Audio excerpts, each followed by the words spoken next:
Hello दोस्तों, स्वागत है आप सभी का आपके अपने यूट्यूब चैनल प्राइम प्रभाकर पे।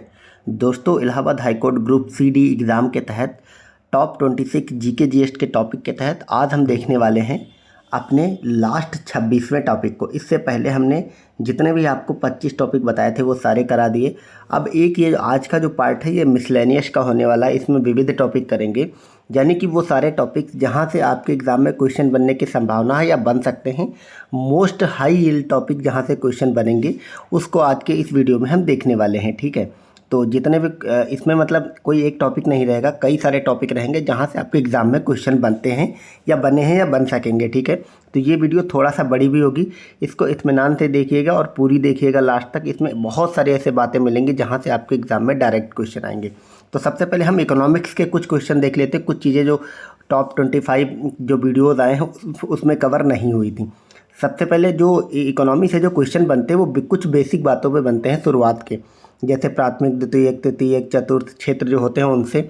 इसके अलावा जीडीपी, जीएनपी वगैरह से। तो उन सारी बातों को आज हम इसमें देखेंगे। इसके बाद कुछ फैक्ट्स वाली चीज़ें देख लेंगे जहाँ जहाँ से आपके एग्ज़ाम में क्वेश्चन बनते हैं। तो बाकी अगर आपने पहले वाले वीडियोज़ नहीं देखा तो आप सब लोग उसको देखते रहिए। उनकी सबकी प्लेलिस्ट मैंने बना दी, ऑलरेडी डाल दी है। ठीक है, और इसके अलावा हमारे चैनल पे हिंदी की सीरीज़ चल रही है और हिंदी कुछ दिन में कंप्लीट हो जाएगी। उसके बाद हम मतलब जैसे ही हमारी जीके जीएस कंप्लीट होगी, हिंदी कंप्लीट होगी, तुरंत हम इंग्लिश की क्लासेस लगा देंगे। ठीक है, बाकी आप लोग टेलीग्राम ज्वाइन कर लें, उसमें मैं बहुत सारी चीज़ें प्रोवाइड कराता रहता हूँ। वो सब चीज़ें भी आप सब देखते रहें और इन सब के PDF के लिए भी आप लोग टेलीग्राम ज्वाइन कर लें। तो चलिए शुरुआत करते हैं। सबसे पहले इकोनॉमिक्स देखते हैं। इसको मतलब देखते हैं कि व्यवहारिक जब उपयोग हम करेंगे तो ये अर्थव्यवस्था बन जाती है, यानी कि इकोनॉमी बन जाएगी। और इकोनॉमी दो तरह की होती है, माइक्रो और मैक्रो। ठीक है, माइक्रो क्या होती है, बहुत जब छोटे स्तर पर किसी कोई मतलब आर्थिक क्षेत्र की बात हो रही होती तो वो माइक्रो होती है। मैक्रो मतलब बहुत बड़ी। अब माइक्रो कैसे कहेंगे, फॉर एग्जांपल से समझाऊँ मैं, ज़्यादा अच्छे से समझ में आएगा। जैसे हम सब घरों में भी अपने यूज करते हैं। ठीक है, हम सबके घर की भी एक अर्थव्यवस्था होती है कि कितना पैसा कहाँ कैसे खर्च होना है। ठीक है, या बहुत छोटी यूनिट कोई दुकान खोल ली छोटी सी, तो वो सब माइक्रो में आती है। अब मैक्रो में क्या आता है, जब हम देशों की अर्थव्यवस्था पे अध्ययन करते हैं, जैसे भारत की अर्थव्यवस्था, चीन की अर्थव्यवस्था, या फिर अगर बिजनेस में जाएँ तो हम अडानी, अंबानी, इलॉन मस्क, इन सब के बिजनेस पे बात करें तो वो माइक्रो में आएंगे। और माइक्रो में बहुत छोटा वाला बिजनेस आता है। ये मतलब वही व्यवहारिक परिभाषा लिखी गई है अर्थव्यवस्था की, कि अर्थशास्त्र के व्यवहारिक उपयोग या उसके सिद्धांतों का उपयोग करके जब आर्थिक गतिविधियों वाली व्यवस्था प्रारंभ होती तो उसे अर्थव्यवस्था कहते हैं।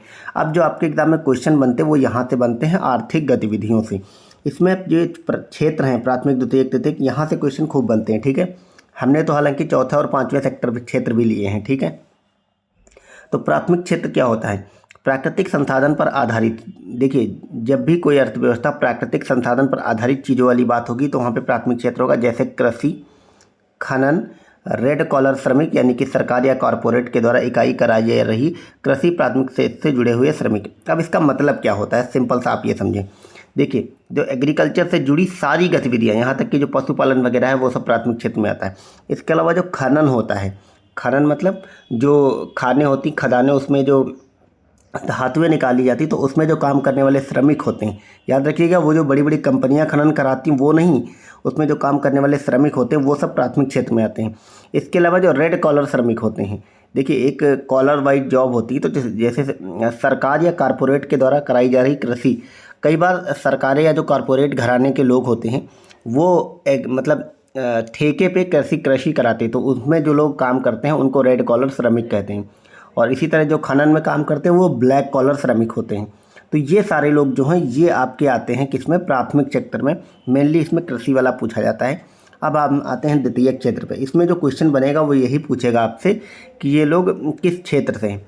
याद रखिए, जो विनिर्माण होता है, मैन्युफैक्चरिंग होती है, इसके अलावा जो निर्माण होते हैं और उद्योग होते हैं, ये सभी के सभी आते हैं द्वितीयक क्षेत्र में। ठीक है, अब ये सब मिल करके अवसंरचना बनाते हैं, यानी कि इंफ्रास्ट्रक्चर बनाते हैं। इंफ्रास्ट्रक्चर में आता है परिवहन, बिजली, भूमि। ठीक है, यहाँ पे भूमि का मतलब ये भूमि जो है एग्रीकल्चर वाली भूमि नहीं है, एग्रीकल्चर हो जाएगी तो फिर प्राथमिक में आ जाएगी। ठीक, बिजली जो है और परिवहन ये द्वितीय क्षेत्र में आता है, यहाँ आपको कंफ्यूज नहीं होना है परिवहन से। ठीक है, इसके अलावा विद्युत, इस्पात, फर्टिलाइजर, सीमेंट, कोयला, प्राकृतिक गैस, रिफाइनरी, पेट्रोलियम, ये सारी चीज़ें आपकी द्वितीय क्षेत्र में ही आएंगी। ठीक है, प्राकृतिक संसाधनों को प्रसंस्कृत कर उसे अधिक उन्नत बनाई जाती है। ठीक है, इस क्षेत्र में तकनीकी कुशलता वाले श्रमिकों को व्हाइट कॉलर श्रमिक कहते हैं तथा अकुशल श्रमिकों को ब्लू कॉलर श्रमिक कहते हैं। तो ये चीज़ें भी आप लोग याद रखेंगे कि वाइट कलर ब्लू कलर क्या होती है। वाइट कलर श्रमिक क्या होते हैं, जो तकनीकी कुशलता होती है, यानी कि जो लोग स्किल्ड लेबर फोर्स होती है वो वाइट कॉलर होती है, और जो अनस्किल्ड लेबर होती है उसको ब्लू कॉलर कहते हैं। ठीक है, ये आप याद रखेंगे। फिर तृतीय क्षेत्र मतलब सेवा पर क्षेत्र, वर्तमान में डेवलप्ड जैसे मानवीय सेवा पर आधारित देश का आधार है यही तृतीय क्षेत्र। और तृतीय क्षेत्र में आप सबको पता है जो सर्विस प्रोवाइड कराते हैं, बैंक वाले, होटल वाले, या यहाँ तक कि जो कोचिंग इंडस्ट्रीज़ वाले होते हैं सब, मतलब टीचिंग वाले, वो सब भी इसी तृतीय क्षेत्र में आते हैं। अब एक होता है चतुर्थक क्षेत्र और पंचम। तो जो फोर्थ सेक्टर हमारा है वो क्या कहता है, service sector with information technology. ठीक है, अगर आप कोई आईटी से रिलेटेड चीज़ें कर रहे हैं, ठीक है, मतलब आप इंफॉर्मेशन के साथ दे रहे हैं कोई बात और सर्विस दे रहे हैं, तो वो चतुर्थक क्षेत्र में आ जाए। मतलब ये तीसरी से ही अलग करके बनाई गई है, जैसे लाइव क्लास करना, तो ये इसमें आप इंफॉर्मेशन मतलब डिलीवर कर रहे हैं, तो ये आ जाएगी मतलब फोर्थ सेक्टर में। अब फिफ्थ सेक्टर में है, यहाँ पर काम करने वाले को गोल्ड कॉलर जॉब कहते हैं। तो याद रखिएगा, गोल्ड कॉलर कौन होते हैं, जो फिफ्थ सेक्टर में काम करते हैं। इसका मतलब किसी संगठन, कंपनी या देश में उच्च पदों पर बैठे लोगों का समूह। तो कोई एक संगठन है, कोई कंपनी है, और या देश में जो ऊंची ऊंची पोस्ट्स पे बैठे हुए लोग होते हैं, उन सब आते हैं इसमें। ठीक है, ये लोग नीति निर्माण के लिए जिम्मेदार होते हैं, ये आप याद रखेंगे। मतलब आप मान के लिए जो बड़े बड़े जो अधिकारी होते हैं, आईएएस वगैरह, जो ऊंची पोस्ट पे पहुंच जाते हैं, वो सारे लोग जो नीति निर्माण बनाते हैं वो इसी फिफ्थ सेक्टर में आते हैं। अब अर्थव्यवस्था का वर्गीकरण, यहाँ से कुछ क्वेश्चन बनते हैं। इसमें है अर्थव्यवस्था जो है ना, वो पूंजीवादी और समाजवादी, उसके बाद विकसित विकासशील। तो सरकार या राज्य के हस्तक्षेप के आधार पर दो तरह की है, पूंजीवादी और समाजवादी, और विकास के आधार पर दो हैं, ये है विकसित विकासशील और अल्प विकसित। तो इसमें भी कभी कभी अंतर पूछ लिया जाता है, आप सबको पता होगा, मैं बस बता देता हूँ। पूंजीवादी मतलब होती है अनियंत्रित बाजार व्यवस्था, यानी कि जहाँ पे सरकार का नियंत्रण ना हो, इतना आप समझें, और वो मार्केट के अपने रूल से चलें। ठीक है, राज्य की भूमिका नगण्य, बाजार की भूमिका महत्वपूर्ण होती है। अधिकतम लाभ पर आधारित होता है, क्योंकि आपको पता है इसमें सब सारा चीज़ बाजार से चलेगी, और बाजार किस पे चलता है, मोर प्रॉफिट पे चलता है। आज शुद्ध रूप से कोई भी देश पूंजीवादी नहीं, हाँ ये बात तो सही है। तो और एक हो गई समाजवादी, इसमें नियंत्रित होती, योजनागत होती है, इसमें कहीं ना कहीं सरकार योजना बना के देती है, तीव्र बदलाव के लिए ये आवश्यक होती है। सरकार का पूर्ण नियंत्रण होता है, कब किसी और कैसे कितना उत्पादन करना ये सब सरकार बताती है। इसका एग्जाम्पल है क्यूबा, नॉर्थ कोरिया और थोड़ा बहुत चीन, क्योंकि चीन में पूंजीवादी अर्थव्यवस्था के बहुत सारे लक्षण दिखाई देते हैं। ठीक है, और ये जो अर्थव्यवस्था होती है समाजवादी, ये प्रारंभ में तो अच्छी होती है, पर बाद में मोटिवेशन ना होने के कारण दीर्घकालिक अच्छी नहीं होती, क्योंकि फिर पूंजीपति लोग यहाँ से निकलने लगते हैं। ठीक है, मिश्रित अर्थव्यवस्था की बात करें तो फ्रीडम भी होती है इसमें और मोटिवेशन भी रहता है, और पर इसमें थोड़ा सा सरकार का कंट्रोल नहीं होता, बल्कि रेगुलेशन होता है। फॉर एग्जांपल भारत जो है वो मिश्रित अर्थव्यवस्था, यहाँ पे सरकार भी उस पर रेगुलेट करती है। आपने सुना ही होगा इरडा, सीबीआई, ये सब सेबी, ये सब संस्थाएं जो है रेगुलेट करती हैं। 1951 से 91 तक भारत समाजवादी रहा था। ठीक है, और समाजवादी में भी 75% और 25% का रेशियो था। फिर 91 से अब तक पूंजीवादी और मिश्रित ये चल रहा है। ठीक है, 70 और 30 का रेशियो ये सब हो गया। मतलब इतना रेशियो वगैरह नहीं पूछेगा, सिर्फ आप मोटा मोटी याद रखें कि ये इसमें क्या क्या होता है। विकसित अर्थव्यवस्था, जहाँ औद्योगिकरण बहुत पहले हो चुका है, 1950-60 में ही हो चुका था। ठीक है, सेकेंडरी टर्सरी सेक्टर में जीडीपी में ज़्यादा हो तथा प्राइमरी सेक्टर की भागीदारी कम हो, वही विकसित अर्थव्यवस्था का लक्षण होते हैं। और प्राइमरी, सेकेंडरी, टर्सरी क्या होती है अभी हमने देखा। विकासशील अर्थव्यवस्था क्या होती है, जैसे इंडिया, चाइना। ठीक है, यहाँ पर इकोनॉमी प्राइमरी सेक्टर कम हो और बड़ी तेज़ी से सेकेंडरी और टर्सरी सेक्टर में विकास हो रहा हो, इसे इमर्जिंग इकोनॉमी कहते हैं। फ्रॉम डेवलपिंग टू डेवलप्ड, मतलब ये लोग डेवलपिंग से डेवलप होने की दिशा में होते हैं। अल्प विकसित क्या होती है, प्राइमरी सेक्टर की हिस्सेदारी आज भी बहुत ज़्यादा है। मोस्टली जो अफ्रीकन कंट्रीज़ होते हैं वो सब अल्प विकसित देशों में अभी तक आते हैं। अब हम यहाँ पे देखेंगे राष्ट्रीय आय या फिर इसी के आधार पर जीडीपी वगैरह की गणना करेंगे यहाँ पे। इससे क्वेश्चन भी बन सकते हैं आपके एग्जाम में। ठीक है, तो सबसे पहले देखते हैं राष्ट्रीय आय क्या होती है, किसी भी देश की जो नेशनल इनकम है, देश की आय। याद रखना है आपको, राष्ट्रीय आय की अवधारणा सर्वप्रथम दी थी साइमन कुजनेट्स ने। आप कुजनेट्स नाम याद रखेंगे। राष्ट्रीय आय की अवधारणा सर्वप्रथम किसने दी थी, कुजनेट्स ने। भारत की बात करें तो 1860 में दादा भाई नौरोजी ने इसकी बात करी थी और इन्होंने सर्वप्रथम प्रति व्यक्ति आय निकाली थी। उस समय 20 रुपये प्रति व्यक्ति आय थी और ये आय जो है वो कृषि की उपज के आधार पर थी। वैज्ञानिक आधार पर अगर सर्वप्रथम प्रति व्यक्ति आय की बात करें तो KRV राव ने करी थी, इनकी बुक थी national income in British India. तो ये सारी चीज़ें फैक्ट्स हैं, कुछ याद रखेंगे आप। अब हम GDP देख लेते हैं। ठीक है, जीडीपी ये एमपी वगैरह इसलिए लिख दिया जीडीपी एट मार्केट प्राइस, ठीक है। अभी हम जीडीपी एट फैक्टर कास्ट भी देखेंगे। आप लोग के एग्जाम में इतना डीप जाके नहीं पूछेगा कि मार्केट प्राइस और फैक्टर का प्राइस पे पूछे वो लोग, ठीक है। तो आप सिर्फ समझे कि जीडीपी क्या होता है। देखो, किसी भी देश की भौगोलिक सीमा में एक वित्तीय वर्ष में उत्पादित अंतिम वस्तुओं और सेवाओं का मौद्रिक मूल्य होती है जीडीपी। फॉर एग्जाम्पल, अब हम इसको आपको प्रैक्टिकल वे में समझाते हैं। देखिए, एक मान लो भारत है ये, ठीक है, मैं ऐसे टूटा फूटा मैप बना रहा हूँ, ये भारत है। ये भारत की भौगोलिक सीमा है, भौगोलिक बाउंड्री है। इस भौगोलिक सीमा के अंदर जितना भी उत्पादन होगा, चाहे वो सेवाओं में हो या वस्तुओं में हो, उन सभी का जो मौद्रिक मूल्य होगा वो होता है जीडीपी। एक लाइन में आप ये समझें। अब ये है कि इस भौगोलिक सीमा के अंदर उत्पादन कर कौन रहा है, चाहे भारत की कंपनियां करें, भारत के लोग करें, या इवन विदेशी कंपनियां करें, विदेशी लोग करें। लेकिन अगर भारत के अंदर किया जा रहा है, ठीक है, भारत की भौगोलिक सीमा के अंदर, तो वो सब का सब जीडीपी में काउंट होता है। इतना आप याद रखेंगे। अब भारत की भौगोलिक जो सीमा है, एक तो ये हो गई जो बाउंड्री है भारत की, इसके अंदर जो भी उत्पादित होगा, चाहे भारत और चाहे विदेशी लोग करें, वो सब जीडीपी में आएगा। इसके अलावा समुद्र में 12 नॉटिकल मील तक का जो क्षेत्र होता है, वो किसी भी देश के आसपास का जो क्षेत्र होता है समुद्र में, वो उस देश का माना जाता है, ठीक है। तो आप याद रख, तो ये जो 12 नॉटिकल मील है, इसमें भी जो भी उत्पादित होगा या मतलब सेवाएं जारी होंगी, उसका भी मौद्रिक मूल्य इसमें काउंट होगा। इसके अलावा जो हवाई जहाज़ होता है और जो पानी के जहाज़ होते हैं, वो चाहे जैसे भारत का एक पानी का जहाज़ है, वो अमेरिका में घूम रहा है अगर, लेकिन फिर भी उसके ऊपर जो गतिविधियां हो रही हैं, उसमें जो पैसा जनरेट हो रहा है, उसका जो मौद्रिक मूल्य है, वो सब भारत की जीडीपी में काउंट होगा। क्यों? क्योंकि ये जो पानी के जहाज़ होते हैं और हवाई जहाज़ होते हैं, ये भारत का न सिर्फ एक वस्तु होती हैं, बल्कि अपनी किसी भी देश की टेरिटरी मानी जाती हैं। इसके अलावा जो एम्बेसी एरिया होता है, जो दूतावास होते हैं, वो दूतावास उस देश की प्रॉपर्टी माने जाते हैं। जैसे अगर मैं बताता हूँ आपको, अगर भारत का कोई भी दूतावास, आप मान के चलो भारत ये है, भारत का एक दूतावास चाइना में है, दुनिया के मतलब हर देश में है, एक अमेरिका में है, इंग्लैंड में, सब अलग अलग देशों में भारत के दूतावास हैं। तो वो दूतावास चाहे जहाँ के भी हों, एम्बेसी चाहे जहाँ के भी हों, उस दूतावास के अंदर जो भी गतिविधियाँ हो रही हैं, उनका मौद्रिक मूल्य भारत की जीडीपी में काउंट होगा। क्यों? क्योंकि जो एम्बेसी होती है, वो उस देश की अपनी टेरिटरी मानी जाती है। इसी तरह किसी अन्य देशों की जो दूतावास भारत के अंदर बनाए गए हैं, ठीक है, वो दूतावास जो है वो उस देश की टेरिटरी है, तो वहाँ पर उत्पादित सारी चीज़ें जो है उसकी जीडीपी में काउंट होगी। जैसे एक एग्जाम्पल और मैं देता हूँ, आप मान के चलो भारत के अंदर यहाँ पे चाइना की एम्बेसी है, ठीक है। चाइना की एम्बेसी में एक महिला, भारतीय महिला है, मान लो वो जाती है काम करने के लिए, खाना बनाती है, कुछ भी करती है, तो उसकी जो मौद्रिक मूल्य है, उसको जो पैसा मिल रहा है चाइना की एम्बेसी के अंदर मिल रहा है, क्योंकि वो भारतीय महिला है, पैसा लाकर वो अपने घर में यूज करेगी, ठीक है। और वो अपने घर में जब यूज करेगी तो कहीं ना कहीं वो तो भारत में यूज हो रहा है, लेकिन वो चूँकि उसके अंदर गतिविधियाँ संपादित हो रही हैं उस एम्बेसी के अंदर, तो उसका जो जीडीपी में काउंट होगा वो चाइना के जीडीपी में काउंट होगा। ये सारा एक खेल होता है। इसमें मतलब जीडीपी का मेन मकसद होता है भौगोलिक सीमा के अंदर बस होना चाहिए, ठीक है। ये 3 एग्जाम्पल इसलिए दे दे क्योंकि ये भी भौगोलिक सीमा में काउंट होते हैं। अब जीडीपी एट फैक्टर कॉस्ट लिखा गया, इसमें कुछ नहीं होता है, इसमें बस जो मतलब जीडीपी एट मार्केट प्राइस होती है उससे टैक्स घटा दिया जाता है और सब्सिडी जोड़ दिया जाता है, बस इसमें इतना अंतर रहता है, ठीक है।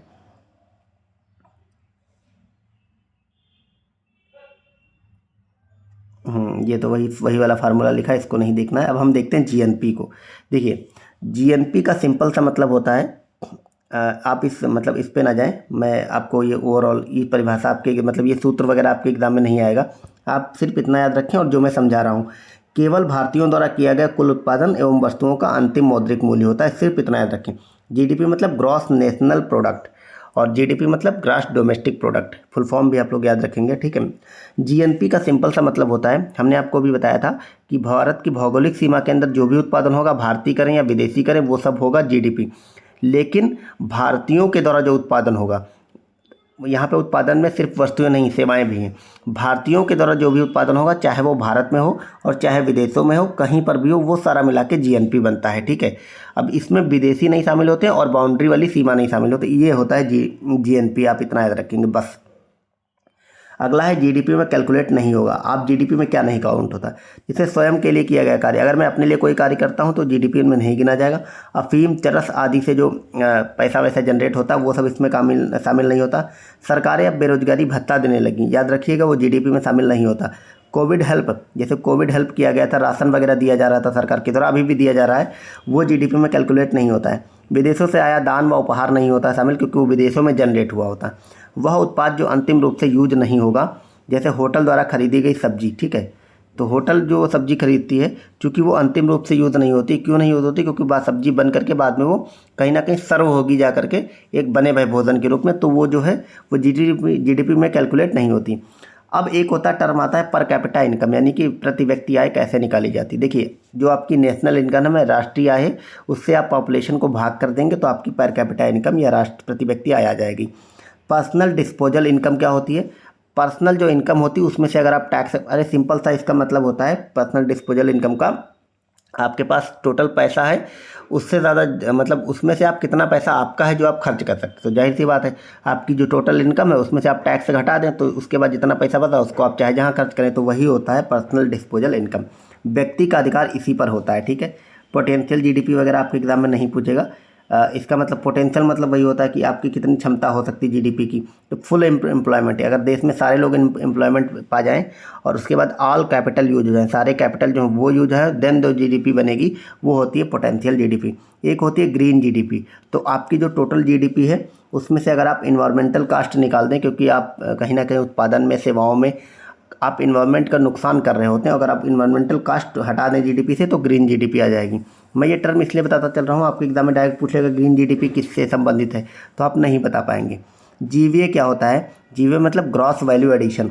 ये आउटपुट से अगर आप इनपुट घटा देंगे, जैसे एग्जाम्पल से मैं समझाता हूँ, अच्छे से समझ में आएगा। 20 रुपये का आप ब्रेड खरीद के लाते हैं, उसमें 16 रुपये इनपुट कॉस्ट है, टोटल 16 रुपये मतलब उसको बनाने में लगा, तो 4 रुपये जो बचे वही आपका जीवीए है, मतलब कि ग्रॉस वैल्यू एडिशन उसी 4 रुपये का है, ठीक है। एनडीपी नेट डोमेस्टिक प्रोडक्ट, मतलब जीडीपी से अगर आप डेप्रिसिएशन घटा दें, मूल्य ह्रास घटा दें, ठीक है, तो वो आपका एनडीपी कहलाएगा। तो ये आपकी इतनी सारी चीज़ें हो गई। अब हम यहाँ पे कुछ अन्य चीज़ें देखेंगे। हमारा मतलब इकोनॉमिक्स वाले जो चीज़ें थी यही से क्वेश्चन बनेगा, जो बनेगा और ज़्यादा नहीं बनेगा। बाकी जो बन सकते हैं ऑनलाइन वाले, कभी किसी की स्थापना वगैरह बैंकों की, वो सब मैंने अपने टेलीग्राम पर ऑलरेडी दे दिया है, आप सब जा करके उससे रिवाइजन कर सकते हैं। अब यहाँ पे कुछ क्वेश्चन बनते हैं IUCN स्टेटस से, मतलब कुछ जीव हैं, मैंने उनको लिया है शॉर्ट टेस्ट करते हुए, वहाँ से उन जीवों का IUCN स्टेटस पूछा जाता है, मतलब क्रिटिकली इंडेंजर्ड है या फिर वल्नरेबल है, उन सब के बारे में क्वेश्चन बनते हैं, तो उसको भी हम यहाँ पे देख लेते हैं, ठीक है। तो IUCN सबसे पहले क्या है उसके बारे में देखते हैं। International union for conservation of nature, ये इसका फुल फॉर्म है। यह विश्व के सबसे बड़े और सबसे विविध पर्यावरण नेटवर्क के रूप में विकसित और अंतर्राष्ट्रीय संगठन है। यह एक सदस्यता संघ है जो विशिष्ट रूप से सरकार और नागरिक समाज दोनों से बना हुआ है, ठीक है। इसके द्वारा जारी होने वाली रेड लिस्ट विश्व की सबसे व्यापक सूची, जिसमें पौधों और जानवरों की प्रजातियों के वैश्विक संरक्षण को दर्शाया गया है। अब आप याद रखेंगे IUCN की स्थापना 1948 में हुई थी। इसका मुख्यालय ग्लैंड स्विट्जरलैंड में है। अब हम डायरेक्ट आते हैं अपने इस पे, जहाँ पे बनते हैं क्वेश्चन। मैंने इंग्लिश में इसलिए लिखा क्योंकि इंग्लिश वाले वर्जन ज़्यादा याद रखते हैं।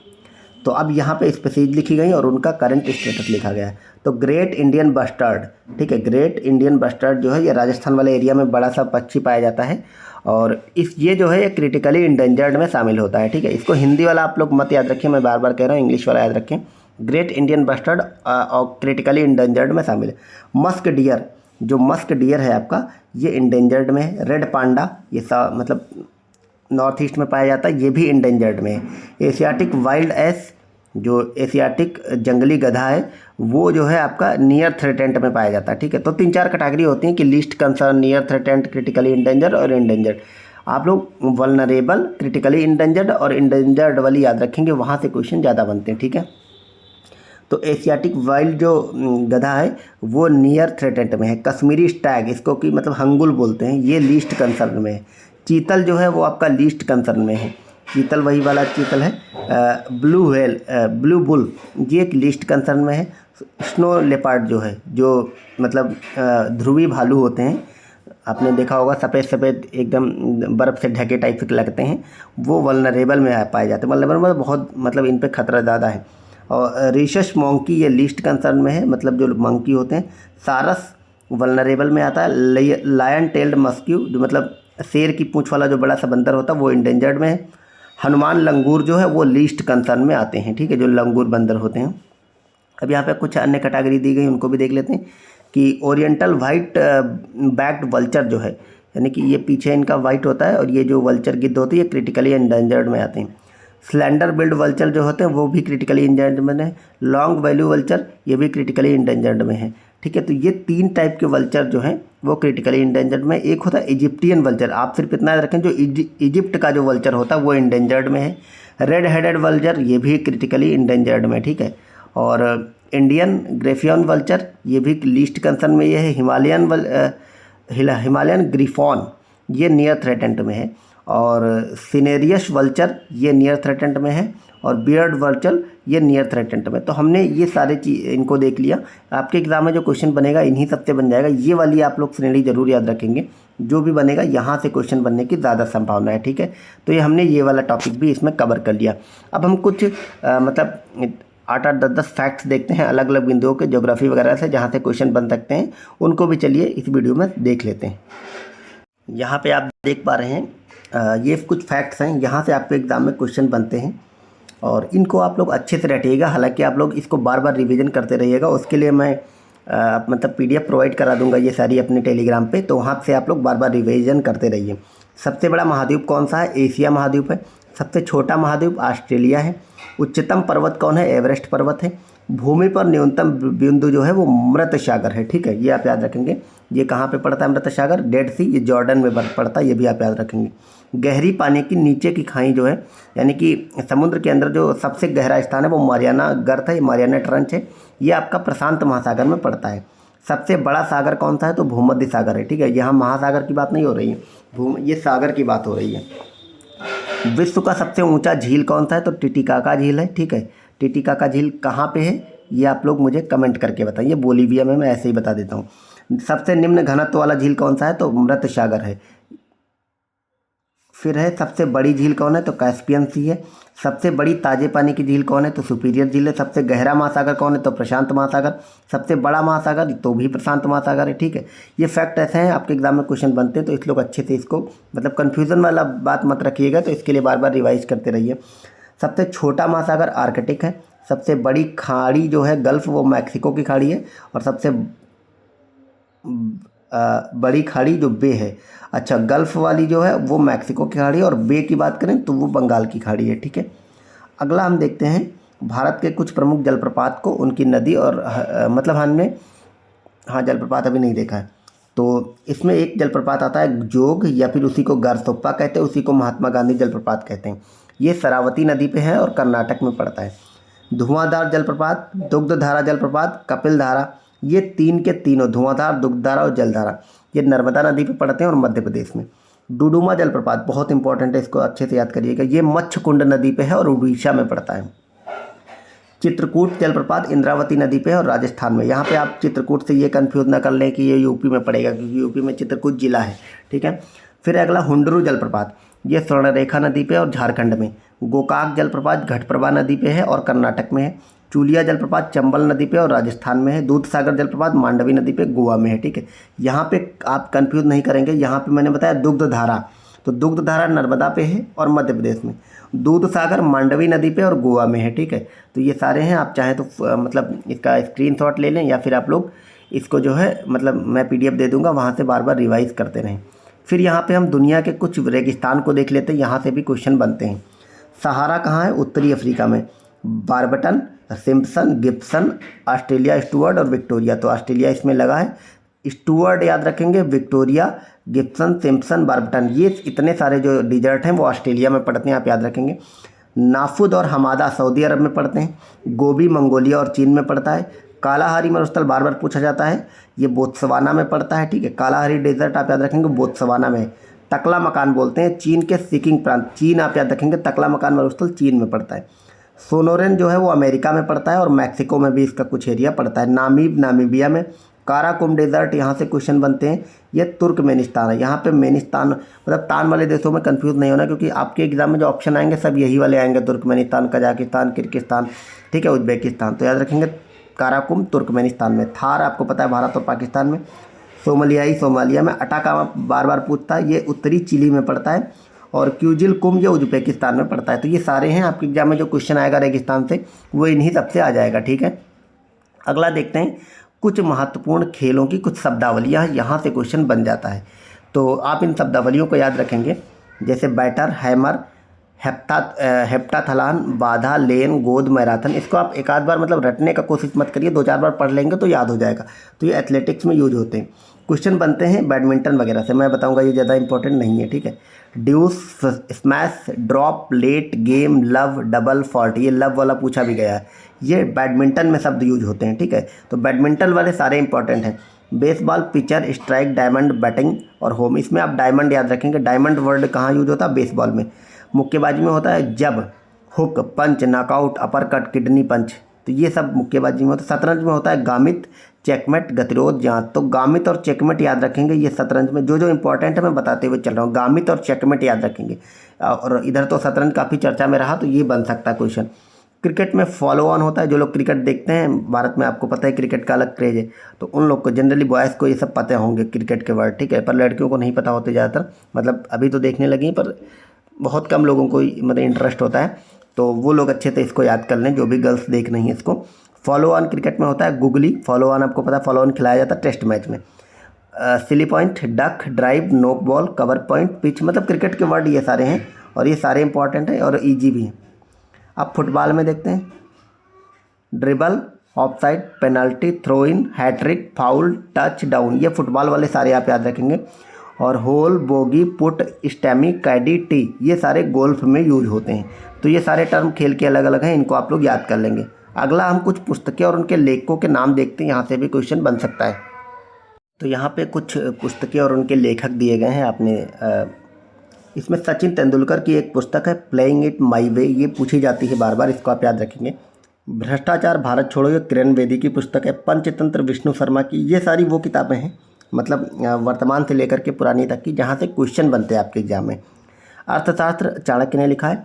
ए गाइड टू प्राइवेट इक्विटी, ये नेहा भुवानिया की पुस्तक है। Passage to England, Neeraj C Chaudhary की पुस्तक है। साहित्य लहरी और सूरसागर, ये सूरदास की पुस्तक है। भगवत गीता और महाभारत, ये वेदव्यास ने लिखा है। अब जवाहरलाल नेहरू की कुछ पुस्तकें हैं। A bunch of old letters, ये जवाहरलाल नेहरू का है। An autobiography, discovery of India उन्हीं का है। ग्लिम्सअप ऑफ वर्ल्ड हिस्ट्री, ये जवाहरलाल नेहरू की हैं। आंसू, कामायनी और लहर, जयशंकर प्रसाद की पुस्तकें हैं। प्रेमचंद की पुस्तकों से आपके एग्जाम में क्वेश्चन बन जाते हैं। गोदान, गबन, कर्मभूमि, रंगभूमि, शतरंज के खिलाड़ी, कायाकल्प और प्रेमाश्रय, ठीक है। A suitable boy, Vikram Seth की है, ये मतलब पूछी भी गई है एक बार, ए सूटेबल बॉय। फिर है अ बिलियन इज़ इनफ, ये अशोक गुप्ता की पुस्तक है। राज तरंगिणी कल्हर ने लिखी है। नीति शतक, श्रृंगार शतक और वर्ण शतक, ये भर्तृहरि की है। बुद्ध चरितम, ये बहुत इंपॉर्टेंट है, अश्वघोष ने लिखा है। और कुलदीप नैयर की कुछ पुस्तकें हैं। India the critical years in jail, distance never, India after Nehru और जजमेंट, ये इनकी पुस्तक है। नटवर सिंह की ये पुस्तक पूछी जाती है। One life is not enough, one life is not enough, ये नटवर सिंह की पुस्तक है। अब यहाँ पे कुछ आविष्कार है और उनकी खोजें दी गई हैं, इनको आप याद रखेंगे। साइकिल की जो खोज करता है वो जॉन मैकमिलन है। मैकमिलन आप सबको पता होगा, ये स्कॉटलैंड के थे। साइकिल के टायर की खोज जॉन डेनलप ने की थी, ब्रिटेन के थे। मोटरसाइकिल की खोज, ये साइकिल और मोटरसाइकिल इंपॉर्टेंट है, ये जी डैमलर ने की थी, ये जर्मनी के हैं। इलेक्ट्रॉन की खोज जे थॉमसन ने करी थी, ये इंग्लैंड के हैं। प्रोटॉन की रदरफोर्ड ने, और ये इंग्लैंड के। न्यूट्रॉन की चैडविक ने, ये भी इंग्लैंड के। साइक्लोट्रॉन के लॉरेंस ने, ये अमेरिका के। यूरेनियम के मार्टिन क्लाप्रोथ ने, ये जर्मनी के। नाभिकीय रिएक्टर की एनरिको मर्फी, ये इंपॉर्टेंट है, याद रखेंगे। नाभिकीय रिएक्टर की मर्फी ने। ओजोन की खोज जो है वो सोनबीन ने करी थी और ये जर्मनी के रहने वाले थे। स्कूटर की खोज जी ब्राडशा ने करी थी और ये भी इंग्लैंड या ब्रिटेन के थे। फिर अगली है परमाणु संख्या, इसकी खोज हेनरी मोसले ने करी थी और ये इंग्लैंड के हैं। रेडियम की खोज मैरी क्यूरी और पोयरी ने, ये फ्रांस के हैं, ये इंपॉर्टेंट है। परमाणु सिद्धांत जॉन डाल्टन ने दिया था और ये इंग्लैंड के हैं। परमाणु बम ऑटो हॉर्न, ये भी इंग्लैंड के हैं। परमाणु संरचना, ये आप याद रखेंगे, देश इनका। परमाणु संरचना नील बोहर और रदरफोर्ड ने दिया था, ये सब हमने इंटर वगैरह में पढ़ा है, ठीक है, हाई स्कूल इंटर में। रेडियो टेलीग्राफी जी मार्कोनी ने और इटली के थे। तो रेडियो जो है वो मार्कोनी ने और ये इटली के थे। रेडियो धर्मिता इंटोइल बैक्वेरेल ने और ये फ्रांस के थे। हाइड्रोजन हेनरी कैनवेंडिस, ये इंग्लैंड के थे। नाइट्रोजन डैनियल रदरफोर्ड, ये इंग्लैंड के थे। Plutonium G T. सोबोर्ग, ये अमेरिका के थे। मैग्नीशियम हम्फ्री डेवी, ये इंग्लैंड के थे। और फोटोग्राफी इसकी जॉन कॉर्बेट ने करी थी, अमेरिका थे। तो इनको आप लोग बार बार रिवाइज करेंगे, बार बार पढ़ेंगे, तभी आप याद होंगे। मतलब एक बार मेरे ऐसे पढ़ाने से ये चीज़ें नहीं याद होती हैं। अगला हम भौतिकी से संबंधित कुछ अन्य आविष्कारक देख लेते हैं। ये सारे सिद्धांत हैं और ये सिद्धांत मतलब इसको किसने दिया था ये हम देखते हैं। तो गति विषयक नियम आपको पता है, जो 3 गति विषयक नियम हमने पढ़ा था, यू बराबर मतलब v बराबर u प्लस AT, वो सब वाले जो सूत्र थे, वो जो गति विषयक सिद्धांत थे वो न्यूटन ने दिया था, आप सबको पता भी होगा। दाब का सिद्धांत पास्कल ने दिया था, इसीलिए दाब का मात्रक भी पास्कल कर दिया गया। सापेक्षता का सिद्धांत आइंस्टीन ने दिया था। गुरुत्वाकर्षण का नियम न्यूटन ने दिया था, ठीक। प्लवन का सिद्धांत आर्किमिडीज ने दिया था। विद्युत धारा का तापीय प्रभाव जूल होता है, मतलब जूल ने दिया था, इसी कारण एनर्जी और कार्य का जो मात्रक रखा गया वो जूल कर दिया गया। विद्युत प्रतिरोध का नियम ओम ने दिया था। विद्युत आकर्षण का नियम कूलाम ने दिया था। जिन लोगों का साइंस बैकग्राउंड रहा होगा उनको ये सब आसानी से याद आ रहा होगा। विद्युत ऊष्मा का प्रभाव जूल। धारा, विद्युत धारा अलेक्जेंड्रो वोल्टा ने दिया था, इन्हीं के नाम पे वोल्ट इसका वो रख दिया गया था। विद्युत तरंग हेनरिक हर्ट्ज ने दिया था। विद्युत बैटरी अलेक्जेंड्रा वोल्टा। विद्युत आवेश बेंजामिन फ्रैंकलिन। लेज़र किरणें TH मेनन। मेसर किरणें गॉर्डन गीजर और टाउन्स ने दिया था। अतिचालकता जो है ये कैमरलिंग ओन्स ने। न्यूट्रिनो पाउली ने दिया था। फोटोन दिया था आइंस्टीन ने, ये आप याद रखेंगे। आइंस्टीन का एक तो अभी देखना सापेक्षता का सिद्धांत और दूसरा फोटोन। कॉम्पटन प्रभाव जो है वो कॉम्पटन ने ही दिया था। सेल्सियस का जो पैमाना होता है वो दिया था सेल्सियस ने ही। फ़ारेनहाइट पैमाना फ़ारेनहाइट ने दिया था। ये सब उन्हीं के नाम पे रख दिए गए थे। ऊष्मा का यांत्रिक तुल्यांक जो है वो जूल ने दिया था। तो ऊष्मा, कार्य, ऊर्जा, ये सब जूल से रिलेटेड है। कुछ अन्य ये सब दिए गए हैं खोज, वो भी देख लेते हैं। तो परमाणु सिद्धांत हमने ऊपर देखा भी था, डाल्टन ने। परमाणु संरचना बोर और रदरफोर्ड ने। इलेक्ट्रॉन जे थॉमसन ने। प्रोटॉन रदरफोर्ड ने। Neutron Chadwick. Plastic Alexander. परमाणु संख्या मोजले, हमने ऊपर सब ये सब देखा है, रिवीजन हो रहा है आपका। Radio activity Henry Becquerel. Radium madam Curie. Uranium Klaproth. यहाँ पे कुछ कन्फ्यूजन होता है, आप लोग मत होइएगा कि रेडियो एक्टिविटी दिया था हेनरी बैकरल ने और रेडियम की खोज मैडम क्यूरी ने करी थी। पाश्चुरीकरण लुई पाश्चर। किण्वन लुई पाश्चर। वैद्युत बैटरी वोल्टा और एंटीबायोटिक्स अलेक्जेंडर फ्लेमिंग ने दिया था, ठीक है। अब अगला हम देखते हैं कुछ प्रमुख यंत्र और उसके आविष्कारक, ठीक है। तो रेल का इंजन बनाया था जॉर्ज स्टीफेंस ने। स्टीम बोट बनाई थी फ्रैंक व्हिटल ने। तड़ित चालक फ्रैंकलिन ने। लेंस कैमरा जीन्स ने बनाया था। टायर डनलप ने। दूरबीन गैलीलियो ने। रिवॉल्वर कोल्ट ने। मिलिट्री टैंक स्विंगटन ने। डायलिसिस टैंक कोल्फ ने। मैं इसको एक एक बार पढ़ता हुआ जा रहा हूँ, आप लोग इसको रिवाइज कर लीजिएगा, चाहे वीडियो बार बार देख लें, चाहे इसके PDF से आप लोग ये सब रिवाइज कर लेना, ठीक है। तो डायलिसिस टैंक कोल्फ ने। फोटोमीटर एडवर्ड चार्ल्स पिकरिंग ने। कैलकुलेटर पास्कल ने और टेलीग्राफ मोर्स ने बनाया था। तो ये इतने सारे आविष्कारक हो गए, जो क्वेश्चन बनेगा इन्हीं सबसे बन जाएगा। अब यहाँ पर हम देखते हैं कुछ अनुसंधान संस्थान है, यहाँ से आपके एग्जाम में क्वेश्चन जरूर बनते हैं, मोस्ट इंपॉर्टेंट ये है, ठीक है। भारतीय कृषि अनुसंधान संगठन कहाँ है, तो ये नई दिल्ली में है। केंद्रीय चावल अनुसंधान संस्थान ये कटक में है। केंद्रीय गन्ना अनुसंधान संस्थान ये कोयम्बटूर में है। केंद्रीय तंबाकू अनुसंधान संस्थान राजमुंदरी में है। केंद्रीय सड़क अनुसंधान नई दिल्ली में। चीनी अनुसंधान कानपुर में, ये आप याद रखेंगे, बहुत इंपॉर्टेंट है। लाख अनुसंधान, ये लाख मतलब वो जो मनका वाला लाख होता है वो, ठीक है, ये रांची में है। डेयरी अनुसंधान करनाल हरियाणा में है। ईंधन अनुसंधान धनबाद में है, ये झारखंड में। और केंद्रीय चमड़ा अनुसंधान ये चेन्नई में है। तो ये बहुत इंपॉर्टेंट है, इसको आप लोग याद रखेंगे बहुत अच्छे से। अब हम कुछ दिवस देख लेते हैं, आपके एग्जाम में दिवसों से भी क्वेश्चन बन जाते हैं, ठीक है। तो यह मंथ वाइज दिवस देख लेते हैं कि किस वर्ष किस महीने में कौन सा मंथ पड़ता है, कौन सा दिवस, वो ज़्यादा इंपॉर्टेंट है, ठीक है। और जो ज़्यादा इंपॉर्टेंट है वो मैं आपको बताऊंगा, वो आप ज़रूर नोट डाउन कर लेंगे, बाकी भले छोड़ सकते हैं। तो 1 जनवरी को लुइस ब्रेल दिवस मनाया जाता है। तो ये लुइस ब्रेल आपको पता है, ये वही है जिन्होंने ब्रेन लिपि का आविष्कार किया था। मतलब ब्रेन लिपि वो होती जिसको जिनको दिखता नहीं है वो लोग उससे पढ़ लेते हैं या चीज़ों को समझ सकते हैं। प्रवासी भारतीय दिवस 9 जनवरी को, ये बहुत इंपॉर्टेंट, इसको याद कर लेंगे। और राष्ट्रीय युवा दिवस 12 जनवरी को, और इस समय विवेकानंद का जन्मदिन होता है। और इस 9 जनवरी 1915 को महात्मा गांधी साउथ अफ्रीका से इंडिया आया था, तो इसलिए मनाया जाता है। तो जनवरी में 2 डेट याद रखेंगे, 9 जनवरी और 12 जनवरी, प्रवासी दिवस और राष्ट्रीय युवा दिवस। फरवरी की बात करते हैं तो 4 फरवरी को विश्व कैंसर दिवस। वैलेंटाइन डे 14, ये बताने की ज़रूरत नहीं, आप सबको पता ही होगा, ये तो मतलब पढ़ो ना पढ़ो, हालांकि पूछेगा भी नहीं आपके एग्ज़ाम में। आप इसमें सिर्फ ये वाला याद रखेंगे कि 21 फरवरी को अंतर्राष्ट्रीय मातृभाषा दिवस होता है, ये बहुत इंपॉर्टेंट है, ठीक है। और 8 मार्च को अंतर्राष्ट्रीय महिला दिवस होता है, ये इंपॉर्टेंट है। तो 21 फरवरी वाला और 8 मार्च वाला याद रखेंगे। अब यहाँ पे मार्च के कुछ अन्य दिए गए हैं, उनको भी देखते हैं। 15 मार्च को विश्व उपभोक्ता अधिकार दिवस, विश्व विकलांग दिवस। आयुध निर्माण दिवस 18 मार्च। विश्व वानिकी दिवस, अंतर्राष्ट्रीय जाति भेदभाव निवारण दिवस, ये भी 15 मार्च को होता है। ये वाला इंपॉर्टेंट है, ठीक है। तो जो मैं इंपॉर्टेंट बता रहा हूँ वो दिवस आप लोग याद रखेंगे। अप्रैल में बात करें तो 7 अप्रैल को विश्व स्वास्थ्य दिवस है, ये इंपॉर्टेंट है। और राष्ट्रीय मैरीटाइम दिवस, अंतर्राष्ट्रीय खान जागरूकता दिवस 5 अप्रैल को, ये ज़्यादा इंपॉर्टेंट नहीं है। अगर मई के देखें तो 1 मई को अंतर्राष्ट्रीय श्रम दिवस होता है, ठीक है, ये बहुत इंपॉर्टेंट है। अंतर्राष्ट्रीय ऊर्जा दिवस 3 मई को। विश्व प्रेस स्वतंत्रता दिवस ये भी 3 मई को होता है, तो ये प्रेस वाला इंपॉर्टेंट है। विश्व रेड क्रॉस दिवस और विश्व में प्रवासी पक्षी दिवस 8 मई को।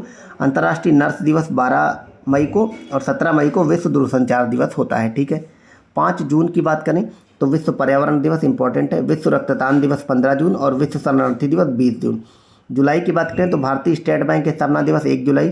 अमेरिका स्वतंत्रता दिवस जो है वो 4 जुलाई को होता है, ये इंपॉर्टेंट। 4 जुलाई 1776 को अमेरिका आज़ाद हुआ था। अंतर्राष्ट्रीय कोऑपरेटिव दिवस 7 जुलाई को। अगस्त की बात करें तो विश्व स्तनपान दिवस 1 अगस्त को। हिरोशिमा दिवस 6 अगस्त को।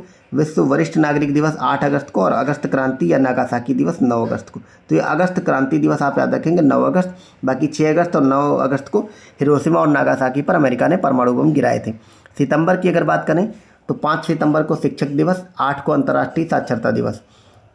हिंदी दिवस मनाया जाता है 14 सितंबर को। विश्व प्राथमिक उपचार दिवस और अभियंता दिवस और अंतर्राष्ट्रीय प्रजातंत्र दिवस ये 15 सितंबर को। अक्टूबर में अंतर्राष्ट्रीय अहिंसा दिवस, ये 2 अक्टूबर को गांधी जी की जयंती होती है, लाल बहादुर शास्त्री और महात्मा गांधी की होती है, ठीक है। और अंतर्राष्ट्रीय अहिंसा दिवस आप याद रखेंगे UNGA यानी कि यूनाइटेड नेशन जनरल असेंबली ने इसको मंजूर किया था। विश्व प्रकृति दिवस 3 अक्टूबर। विश्व शिक्षक दिवस 5, तो आप याद रखेंगे जो राष्ट्रीय शिक्षक दिवस है 5 सितंबर को और विश्व शिक्षक दिवस 5 अक्टूबर को। भारतीय वायुसेना दिवस इंपॉर्टेंट है 8 अक्टूबर को और विश्व मानक दिवस जो है वो 14 अक्टूबर को, ये जरूरी इंपॉर्टेंट नहीं है। विश्व सेवा दिवस 9 नवंबर। अंतर्राष्ट्रीय मानवाधिकार दिवस 10 नवंबर और बाल दिवस और विश्व मधुमेह दिवस 14 नवंबर। राष्ट्रीय पत्रकारिता दिवस और विश्व विद्यार्थी दिवस 17 नवंबर को।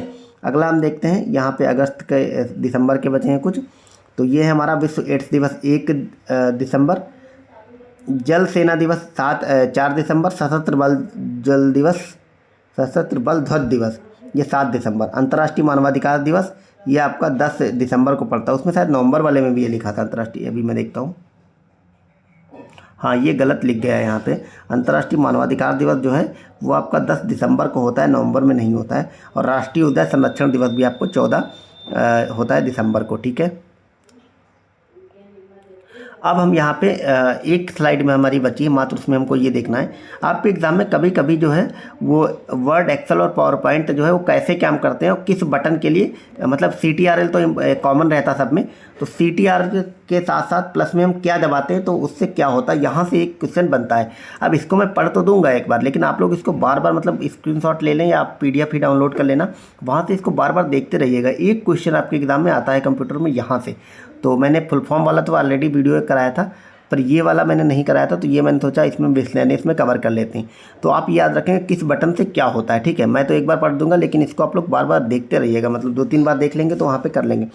तो CTRL+A इससे पूरे पेज को एक साथ सेलेक्ट करने के लिए यूज होता है। CTRL+B टेक्स्ट बोल्ड करने के लिए होता है, जैसे मतलब एक सिंपल टेक्स्ट होता है उसको बोल्ड नहीं कर देते थोड़ा गाढ़ा गाढ़ा उसको। CTRL+C टेक्स्ट कॉपी करने के लिए होता है। CTRL+D डिफ़ॉल्ट फॉन्ट सेटिंग बदलने के लिए।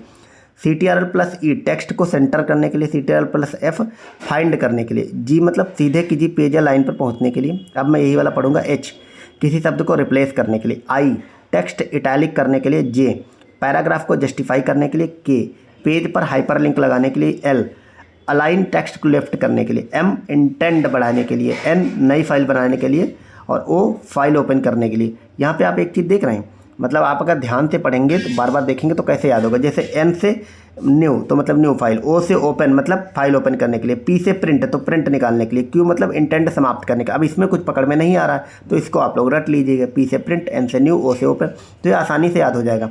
R से अलाइक टेक्स्ट राइट करने के लिए। अब R मतलब राइट, हालांकि यहाँ पे राइट लिखना वाला है W से शुरू होता है, लेकिन आपको तो मतलब याद रखना है तो आप कुछ भी याद रखेंगे। R से राइट और S से फाइल सेव करने के लिए, S फॉर सेव। T से पेज पर हैंडिंग इंटेंट बढ़ाने के, तो है H फॉर हैंडिंग इंटेंट, ये नहीं बनेगा। U से अंडरलाइन करने के लिए और V से टेक्स्ट पेज करने के लिए। तो जहाँ पे इस टाइप का मिल जाए वहाँ पे आप लोग ऐसे याद कर लें, बाकी को आप लोग रट लें। अब CTRL+W ये फाइल क्लोज करने के लिए। X से टेक्स्ट को कट करने के लिए। Z से अंडू लगाने के लिए और CTRL+ अगर ये वाला आप लगाएंगे, बंद करेंगे ये ब्रैकेट, तो फॉन्ट साइज बढ़ाने के लिए, और इधर अगर उल्टा कर देंगे तो फॉन्ट साइज घटाने के लिए। CTRL+ रिटर्न तो पेज पर ब्रेक का दिखाने के लिए, और CTRL+ F2 प्रिंट प्रीव्यू देखने के लिए। पेज अप एक पेज को आगे बढ़ा जाने के लिए, पेज डाउन एक पेज पर पीछे जाने के लिए, ALT अंडरलाइन संबंधित मेन्यू प्रदर्शन के लिए, ALT F4 फाइल बंद करने के लिए, ठीक है। F12 फाइल को फिर से सेव करने के लिए, Shift+ F2 ये चयनित पाठ कॉपी करने के लिए। तो ये सारी कुछ आज की मतलब हमारी क्लास हो गई। ये लगभग आपकी 40 मिनट की क्लास हुई है लगभग, पर 40 मिनट में हमने बहुत सारे टॉपिक को देखा जहाँ से क्वेश्चन बन सकते थे। तो अब इसके अलावा हमारी कंप्लीट टॉप 26 टॉपिक हो गए हैं GK GS की, जो मैंने आपसे बताया था वो कवर करा दिया। अब आपका एग्ज़ाम जनवरी में होगा, आपको पता है 15 जनवरी के पास एग्ज़ाम होने की संभावना बन रही है। तो जब भी एग्ज़ाम होगा, बहुत ज़्यादा समय नहीं है आपके पास, 1.5 महीने का समय है। इन 26 की 26 क्लासेस को बार बार देखते रहिए, कम से कम 2-3 बार आप तक देख डालिए। छोटी छोटी क्लासेस हैं, मतलब 10 मिनट 12 मिनट 15 मिनट वाली क्लासेस हैं। ये जैसे ये कुछ क्लासेस हैं जो 20-25 मिनट की हैं, तो इसको आप लोग 2-3 बार ज़रूर देख डालिए। प्रॉपर नोट्स PDF मैंने ऑलरेडी दे रखा है, ये वाला आज वाला भी डाल दूंगा, तो उससे भी रिवाइज़ करते रहिए। बाकी हमारी हिंदी की जो सीरीज़ चल रही है वो मतलब 3-4 दिन में वो कंप्लीट हो जाएगी। हिंदी की कुछ क्लासेस बची, कुछ टॉपिक, ठीक है। हमने 8-10 टॉपिक कवर कर लिए हैं। अब उसके बाद हम आपको इंग्लिश क्लासेस शुरू कराएंगे, ठीक है। और इसके अलावा मैंने आपको ये भी बताया था कि मैं मैराथन दूंगा। तो मैं क्या करूंगा, अभी UP PCS का एग्ज़ाम लगा हुआ है 22 दिसंबर को, तो मैं UP PCS के लिए मैराथन क्लास डिज़ाइन कर रहा हूँ आजकल, ठीक है। तो उसमें मैं सब्जेक्ट वाइज मैराथन कराऊंगा UP PCS के लिए। मतलब आप ये मत समझे कि उसमें UP PCS है तो मेरी जो मैराथन होगी उसमें फैक्चुअल वाली चीज़ें ज़्यादा रहेंगी, क्योंकि UP PCS में भी अब लास्ट टाइम में जो UP PCS दे रहे हैं उन लोग को फैक्ट वाली चीज़ें याद करने में दिक्कत होती है, क्योंकि कॉन्सेप्ट वो सब ऑलरेडी पढ़े हुए होते हैं। तो मेनली उसमें फैक्चुअल चीज़ें ज़्यादा रहेंगी। तो 1.5 2 घंटे की सब्जेक्ट वाइज मैराथन हमारी रहेंगी। History, polity, geography, economy, science, वो सब आपको मिलने लगेंगी, ठीक है, एक एक क्लास के रूप में। अभी आपको 2-3 दिन में मिलने लगेंगी, ठीक है। तो आप लोग भी ये करिएगा, जो भी इलाहाबाद हाईकोर्ट वाले बच्चे हैं, आप लोग जो मैं UP PCS वाली कराऊंगा मैराथन, उनको भी देख लीजिएगा। ज़्यादा बड़ी क्लासेस नहीं रहेंगी, पर आप ये टॉप 26 के अलावा अगर उनको देखे रहेंगे तो आप 25 में 25 क्वेश्चन कर पाएंगे। इसके अलावा वो क्लासेस आपके आगे आने वाले आप लोग और भी एग्ज़ाम देंगे। अभी जूनियर असिस्टेंट आ गया है, UP SSSC की आपकी वो वाली क्लास आ गई है, मतलब अभी आने वाली ही फरवरी मार्च में आपकी वीडियो लेखपाल वगैरह, उन सब में। तो ये टॉप 26 टॉपिक और वो जो मैराथन रहेंगी सब्जेक्ट वाइज, वो मैराथन ऐसी हैं कि उसके बाहर फिर उन मतलब टॉपिक से कहीं से नहीं पूछा जाएगा। तो अभी 1-2 दिन में वो क्लासेस मिलने लगेंगी, तो आप लोग ज़रूर उन क्लासेस को देख लीजिए। और अभी मैं इसलिए भी देखने को कह रहा हूँ क्योंकि अभी आपके पास टाइम भी है, ठीक है।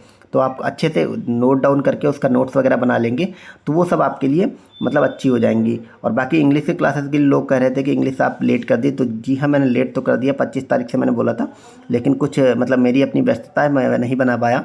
लेकिन परेशान मत होइए, आपके एग्ज़ाम से काफ़ी पहले वो सारी चीज़ें करा दी जाएंगी। तो अभी मतलब मेरा शेड्यूल थोड़ा हैक्टिक चल रहा है, उसके कुछ दिनों में मैं प्लान कर रहा हूँ जल्दी से जल्दी एक साथ कई क्लासेस बना रिकॉर्ड करके मैं आपको जल्दी से जल्दी एक साथ बारी बारी से मतलब दे दूँ। मतलब आप परेशान मत होइए, मैं 10, 12, 15 दिसंबर तक कंप्लीट इंग्लिश भी करा दूंगा। उसके बाद मैं टेस्ट सीरीज भी लगाना शुरू करूंगा। बाकी आप लोग टेलीग्राम पे जुड़ जाइए, उसमें बहुत सारी चीज़ें रोज़ छोटी छोटी चीज़ें प्रोवाइड कराते रहता हूँ।